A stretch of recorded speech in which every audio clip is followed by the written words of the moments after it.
ওনাকে ভালোবাসি, ওনার বাড়ি হচ্ছে আমার সেম ডিস্ট্রিক্ট।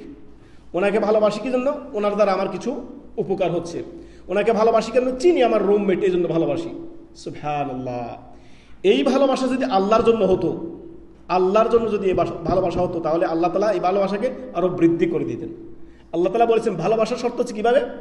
ইন্নাল্লাযীনা আমানু, নিশ্চয় যারা ঈমান এনেছে, ওয়া আমিলুস সলিহাত, তারপরে ঈমানের পরে শুধু ঈমান এনে ক্ষান্ত থাকেনি, ঈমানের পরে সৎকর্ম করেছে। কি করেছে? ওয়া আমিলুস সলিহাত। আল্লাহ রাব্বুল আলামিন বলেন যদি কেউ ঈমান আনে এবং সৎকর্ম করে, সাইয়াজআলু লাহুমুর রহমানু উদ্দা, আল্লাহ রাব্বুল আলামিন পরস্পরের মধ্যে সম্প্রীতি, ভালোবাসা বৃদ্ধি করে দিবেন, ভালোবাসা বৃদ্ধি করে দিবেন। তো ভালোবাসবেন কার জন্য? আল্লাহর জন্য ভালোবাসবেন। হুব্বে ফিল্লাহ বুগদে ফিল্লাহ, ভালোবাসা হবে আল্লাহর জন্য, ঘৃণা হবে আল্লাহর জন্য। দুনিয়ার কোনো স্বার্থের জন্য ভালোবাসা হবে না।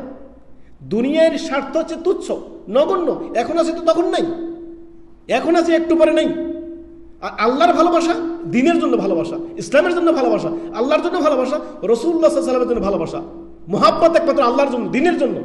কোন দুনিয়ার কোন স্বার্থ নাই। এই ভালোবাসা যখন আপনার মধ্যে দ্বীনী ভাইদের মধ্যে হবে, পরস্পর মুসলিমদের মধ্যে হবে, শুধু আল্লাহর জন্য ভালোবাসা হবে, নিঃস্বার্থ ভালোবাসা, সেটাই হচ্ছে খাঁটি ভালোবাসা।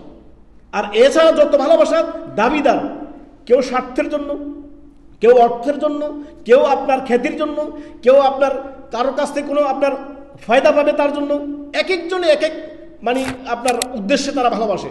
এগুলো সব দুনিয়ারই ভালোবাসা। এই ভালোবাসা বেশি দিন টিকে না, এই ভালোবাসা বেশি দিন টিকে না। স্বার্থ একটু আঘাত লাগলেই ভালোবাসা উল্টে যায়। এজন্য ভালোবাসবেন কার জন্য? লিল্লাহ, একমাত্র ইখলাস, আল্লাহর জন্য। আল্লাহর জন্য ভালোবাসবেন। আমি আমার ভাইকে ভালোবাসি, আল্লাহর জন্য ভালোবাসি। এতে কোনো দুনিয়াবি কোনো দেখানো নাই, লোক দেখানো নাই। আমি ভালোবাসি আমার আল্লাহর জন্য।